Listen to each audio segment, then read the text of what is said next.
17 de mayo, 101 años del nacimiento de Evita, de María Eva Duarte. Vamos a hacer este pequeño video donde nos vamos a referir concretamente a sus primeros momentos de su vida. Evita nace un 7 de mayo del año 1919.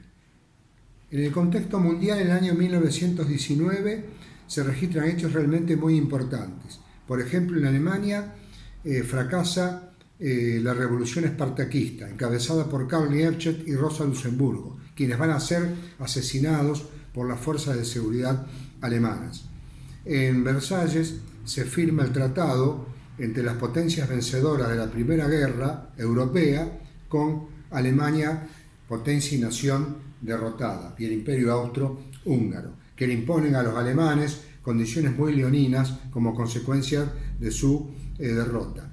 En Rusia, concretamente en Petrogrado, todavía no se llamaba Leningrado, la ciudad capital de Rusia bolchevique, se conforma la Tercera Internacional Socialista. En Argentina gobernaba Hipólito Yrigoyen, quien venía de una serie de crisis sociales importantes durante ese año, concretamente la insurrección, el levantamiento, las huelgas de los talleres Bacena en el mes de enero de 1919 y con una cantidad impresionante de muertos en el campo obrero y en los barrios populares, superando la cantidad de 800 personas muertas.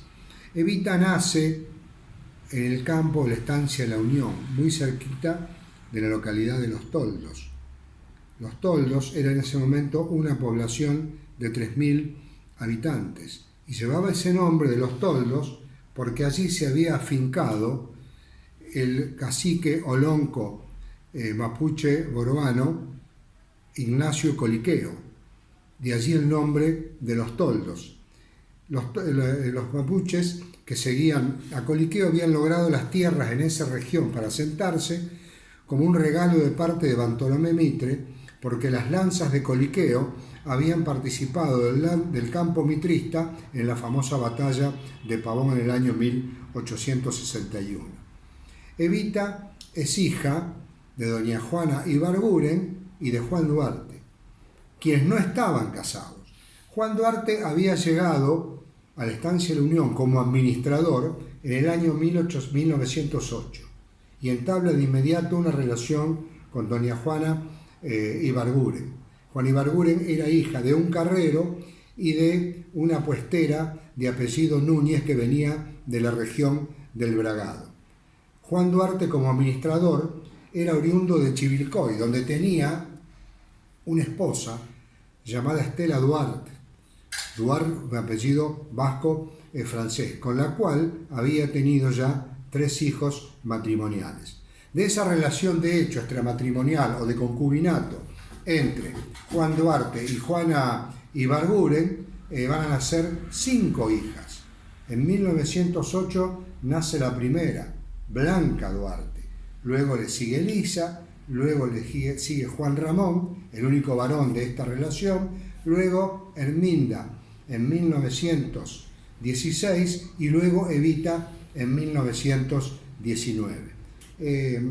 Duarte reconoce a los primeros 4 hijos, no así Evita, lo cual es un misterio por la cual no la registra ni le inscribe a su nombre en el registro civil. Sí figura con el apellido Duarte en el acta de bautismo que se lleva a cabo en la parroquia cercana allí de Los Toldos en el mes de noviembre del año 1919. Y esa vinculación de Evita con esa relación extramatrimonial y que no va a ser reconocida por su padre, va a ser una de las angustias, alguna de los pesares que va a llevar encima Evita, a tal punto que ella, en La razón de mi vida, describe que en cada etapa de su vida había tenido una serie de injusticias que soportar, y una va a ser esa, ¿no es cierto?, la que no tenía el apellido paterno cuando es registrada en el registro civil.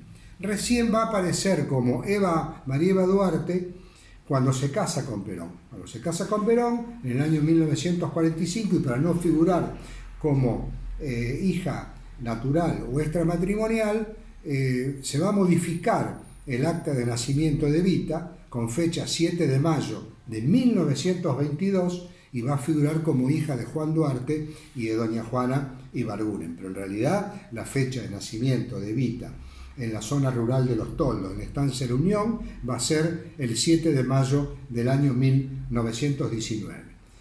Y esas injusticias de esa época eran notorias y evidentes, porque no ser hijo legítimo o matrimonial implicaba un camino hacia, diríamos, una marginación social y jurídica. Era el hijo extramatrimonial, adulterino, el hijo bastardo.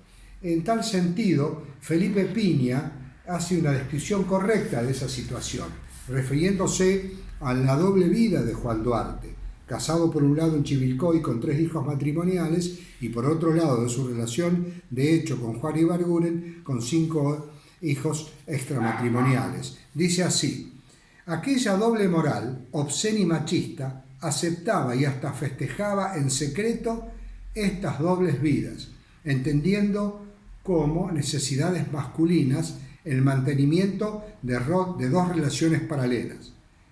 Pero para la segunda, o sea, la segunda hija de relación extramatrimonial, y doña Juana Ibarguren, pero para la segunda y sus hijos no había piedad. María Eva era una hija natural. Lo natural no era bueno por entonces, y los hijos naturales quedaban fuera de aquella peculiar naturaleza humana. Desde chiquita, Eva tuvo que ubicarse por ahí, en los suburbios de la vida.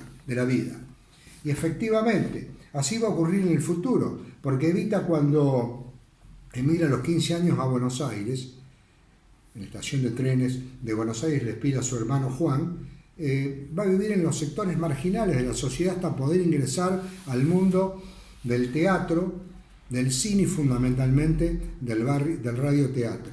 Y luego, cuando establece su relación con Juan Domingo Perón, el 22 de enero de 1944, cuando hablan personalmente la primera vez en el Luna Park y se van juntos esa noche, Evita va a ser hasta su casamiento en el 10 de diciembre de 1945 la amante, la mina, la prostituta de Perón, porque esos eran los términos que se le aplicaban o se le atribuían, cosa que va a seguir por delante, ¿no? Porque el odio de las clases dominantes, de los sectores pro-oligárquicos, pro-imperialistas, hacia la figura de Eva va a ser denigrantes y siempre la van a ubicar en los suburbios de la vida.